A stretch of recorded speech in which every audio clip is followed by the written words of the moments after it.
Muito boa tarde, tudo bem com vocês? Um prazer estarmos juntos, um prazer nos concentrarmos,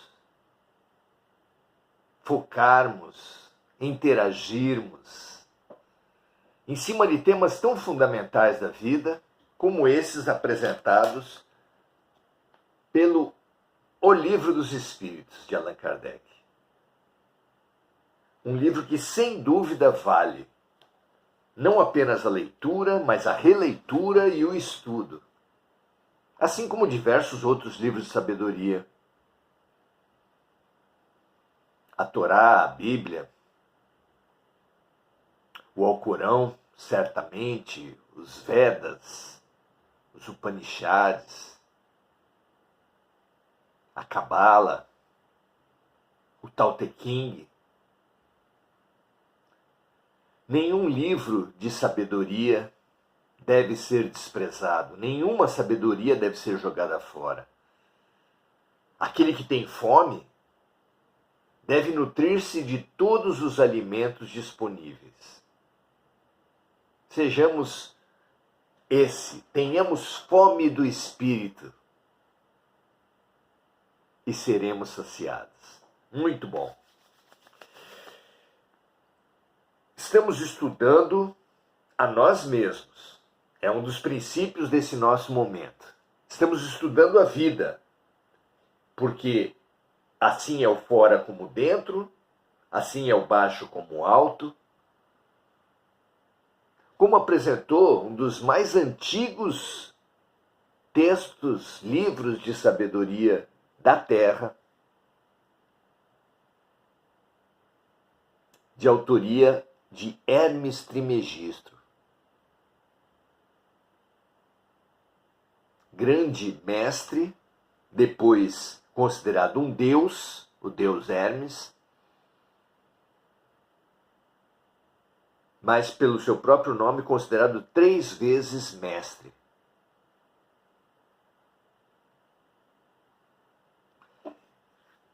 Aqui estamos praticando buscando esse conhecimento integral, referendado por Jesus quando disse assim na terra como no céu. Tudo tem a ver com tudo, tudo está interligado, ainda que a nossa mente tantas vezes precise de partes, precise focar em aspectos do conhecimento, porque realmente a nossa mente primitiva não dá conta, mas o homem lúcido é aquele que busca a parte, mas sempre fazendo metáforas, parábolas, conexões com outros conhecimentos. É esse o nosso trajeto, é essa a nossa maneira de buscar a vida. Sejamos assim, então. Hoje estamos nessa reflexão fundamental sobre nós mesmos, nos debruçando sobre o medo, como já fizemos no encontro passado. O medo é uma das grandes forças da alma humana, uma das grandes potências, uma das grandes diretrizes, bases do comportamento humano. Conhecer a si mesmo requer o conhecimento do medo. Se você não acompanhou o nosso encontro passado, nós sugerimos que acompanhe rolando aqui para baixo a nossa página do Facebook ou buscando as gravações que estão lá no nosso canal do YouTube, Maurício Zomignani. Você será sempre muito bem-vindo e poderá, cremos nós, aproveitar alguns desses raciocínios para os seus próprios estudos. Jamais teremos a pretensão de esgotar temas tão profundos, mas entendemos o nosso papel como o pontapé, o estímulo. E para nós é, sim, muito estimulante esse nosso estudo, a sua companhia e essa nossa perseverança numa prática tão fundamental. Vamos então hoje a questão 942, antes dela, ao comentário de Kardec sobre essa questão do medo. Como nós dissemos no nosso encontro anterior, o medo da morte tem uma origem física, corporal, animal, que é o instinto de conservação. O corpo remete a criatura a se manter, a defender a vida e a temer a morte por causa disso. Uma criatura humana que não tenha medo da morte é um perigo enorme para si mesmo, para si mesma, como uma criança, um bebezinho não pode andar sozinho. Um louco é um grande perigo para si mesmo, se não temer nada. Loucura é esse paradigma, essa máscara, esse personagem do herói que não teme nada. Quem fala que não teme nada, aceita, impõe a si mesmo, com orgulho, o diagnóstico de louco ou de bebezinho. Fundamental ter medo de acordo com o corpo para nossa preservação, para nossa conservação. É assim que é movido o instinto. Mas também existe o medo plantado pelo meio, como especialmente o medo do inferno, o medo teológico. A partir da crença de que quem errou tem que ser punido, crença que não está só na religião, não só na teologia, mas também na escola, quem errou tem que ser punido, no trânsito, quem errou tem que ser punido, no trabalho, quem errou tem que ser punido, em todas as instituições praticamente, na família, em todas as instituições vivemos esse triste paradigma, com base nesse torto entendimento religioso de um Deus punidor, de um Deus que destrói cidades onde há o pecado, que pune por toda a eternidade aquele que errou. Jesus anunciou um outro Deus, o Pai de amor, e esse Pai de amor é incompatível com esse Deus punitivo, esse Deus da ira, cuja ira precisa ser aplacada. Deus nos livre desse Deus teológico. Muito bem, mas há também uma visão espiritual do medo. Que o medo tem base na dúvida. Só quem duvida da perfeição absoluta de tudo que acontece, da justiça perfeita de tudo que existe, é que pode temer. Ora, já o doente que confia muito no seu médico, enfrenta uma cirurgia. Já o aluno, etimologicamente, aluno quer dizer sem luz, mas que confia no seu professor, se dedica aos estudos, aos exercícios e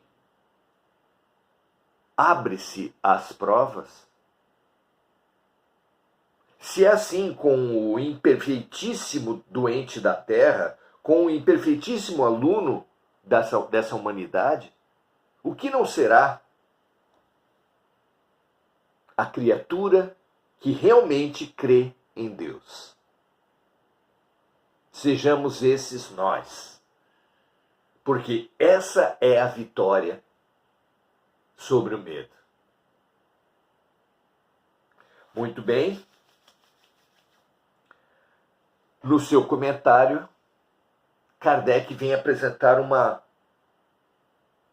exemplificação de como vê a morte, o homem materialista, E como vê a morte? Aquele que se coloca na busca espiritual. Vamos lá? Diz Kardec assim, no comentário à questão 941. Se você adquiriu, de alguma forma, emprestou o Livro dos Espíritos, uma ótima medida, estude em casa, reflita sobre essas palavras. Kardec diz assim: o homem materialista, mais ligado à vida do corpo do que à vida do espírito, tem na terra todas as suas penas e todos os seus prazeres materiais. Sua felicidade consiste na satisfação momentânea de todos os seus desejos. Esse homem materialista, cuja felicidade consiste na satisfação momentânea de todos os seus desejos, só pode ver na extinção do corpo, na morte, um grande monstro, a grande fonte da sua infelicidade, claro.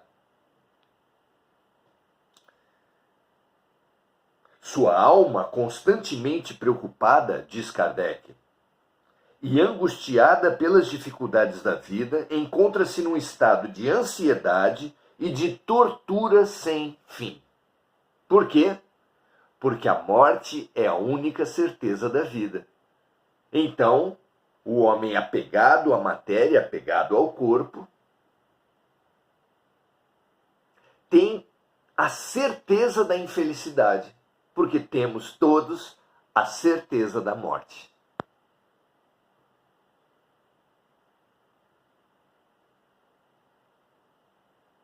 A morte o assusta, diz Kardec, porque ele duvida do futuro e acredita que deixará na terra todas as suas afeições e esperanças.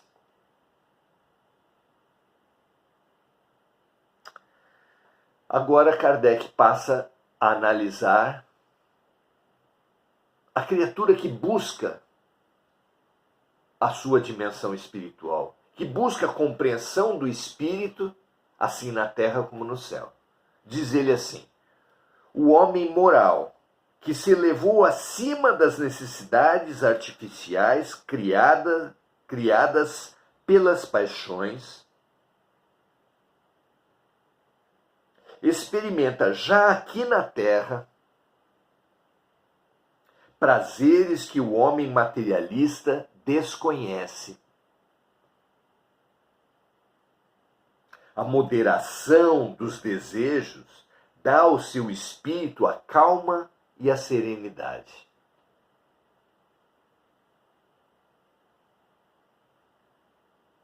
A todos, como disse Paulo nas suas cartas, tudo nos é permitido, mas nem tudo nos convém. A bebida, inclusive a bebida alcoólica, a comida, inclusive as comidas marcadas, voltadas ao sabor,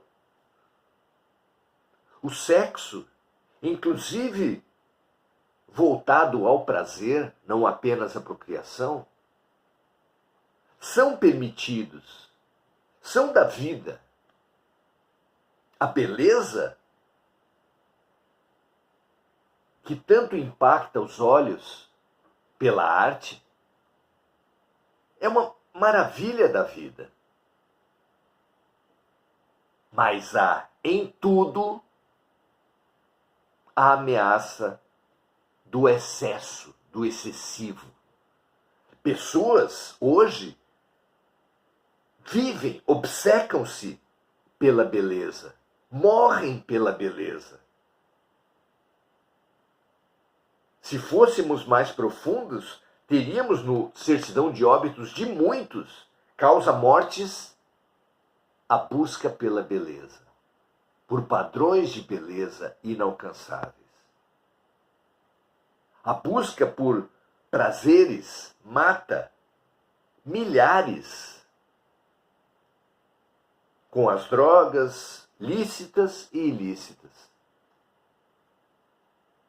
A busca pelo dinheiro, a busca pelo poder, essas auto-obsessões e obsessões coletivas em que vivemos também mata. Só na realidade do crime, as facções matam-se mutuamente todos os dias. Por quê? Dinheiro, poder. As máfias, até os partidos políticos e as ideologias políticas se matam mutuamente. Terríveis guerras, perseguições políticas mataram milhares ao longo da história. As próprias religiões mataram milhares nas suas chamadas guerras santas. E continuam matando terrivelmente. Não é?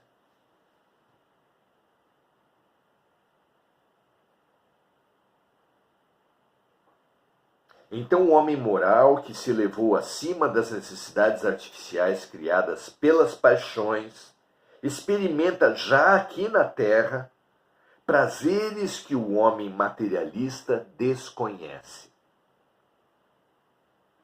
A moderação dos desejos dá ao seu espírito a calma e a serenidade. Já se dizia no oráculo de Delfos, essas duas frases basilares para a nossa evolução espiritual. A primeira, conhece a ti mesmo, e jamais nos cansaremos de exaltar essa diretriz do autoconhecimento. Ponto de convergência das filosofias, das ciências, das religiões. Mas a outra frase, que tão bem resumia a sabedoria, é nada em excesso. 3 palavras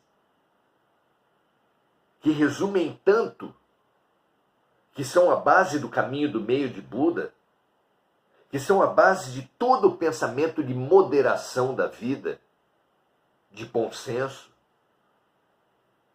tão necessários à vida humana, não é?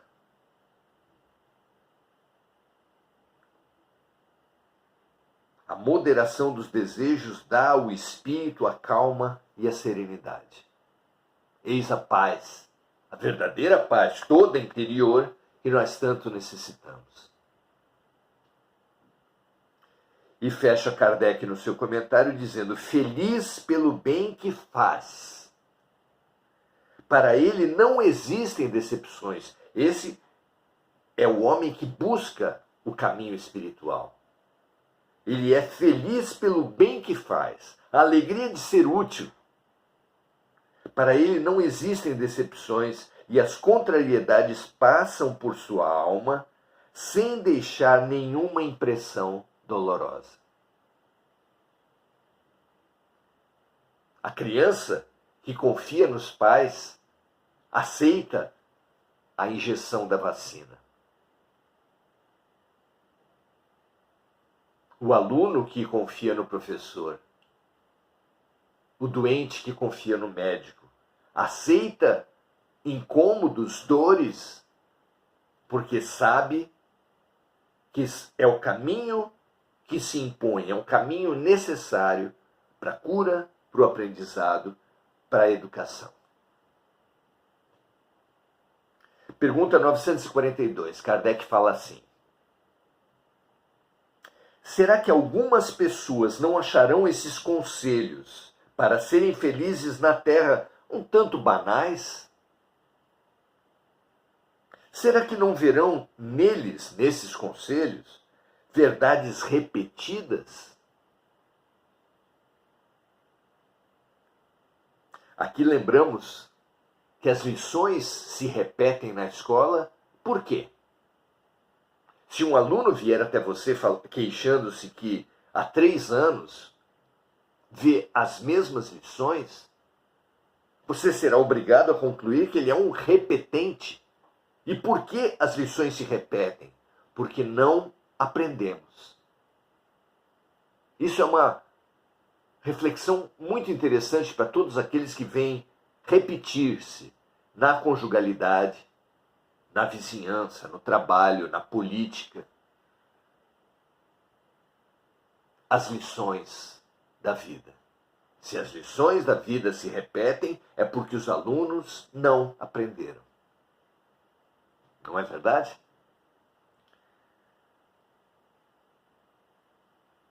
Será que algumas pessoas, pergunta Kardec, não acharão nesses conselhos trazidos acima verdades repetidas?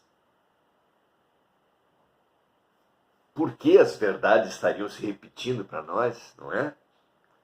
Não dirão, termina ele a sua pergunta, que o segredo para ser feliz consiste em cada um saber suportar sua própria infelicidade?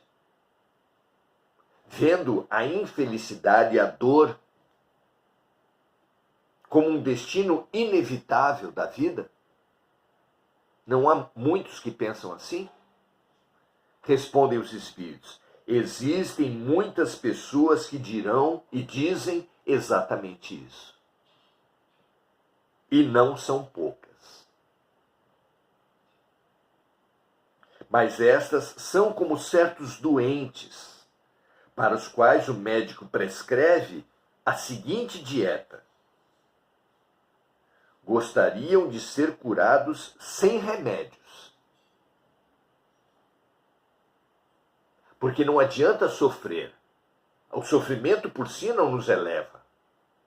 É preciso aprender com o sofrimento, refletir a respeito da dor.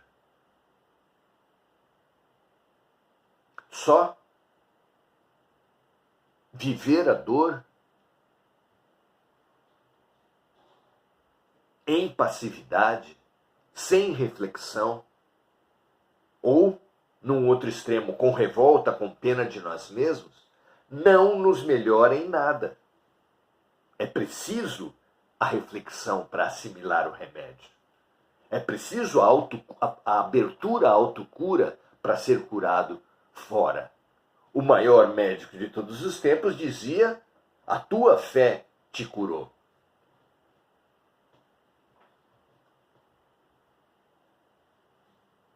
Então esses doentes que falam da inevitabilidade da dor, que vivem como uma punição ou como um destino que ninguém pode evitar,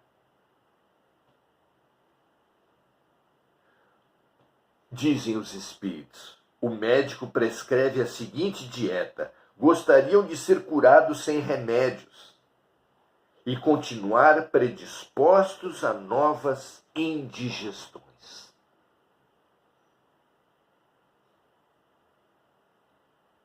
Não aceitam nem a dor dos remédios,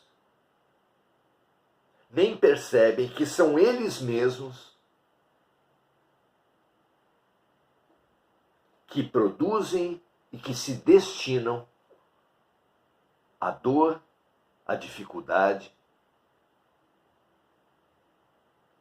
às expiações. Vejam como é importante percebermos isso. A razão mais profunda que nós conseguimos distinguir do medo da morte vem da constatação que, em diversas filosofias, em diversos oráculos, morte representa transformação, passagem. Ter medo da morte é ter medo da mudança.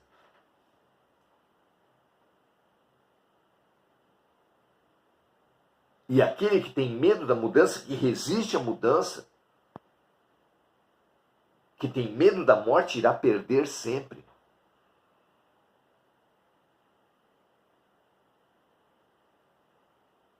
Quem se fecha ao aprendizado, quem se fecha à cura, quem se acomoda à mudança,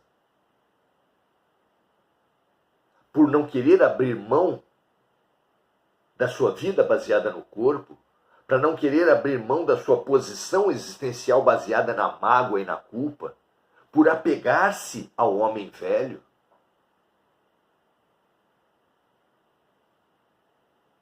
Esse é o doente que não está pronto para ser curado. Esse é o doente que não apresenta a boa vontade necessária à sua própria transformação. Esse é o vivente que vive com medo espiritual da morte. Perceba isso nas pessoas, perceba isso em você. Pergunte a si mesmo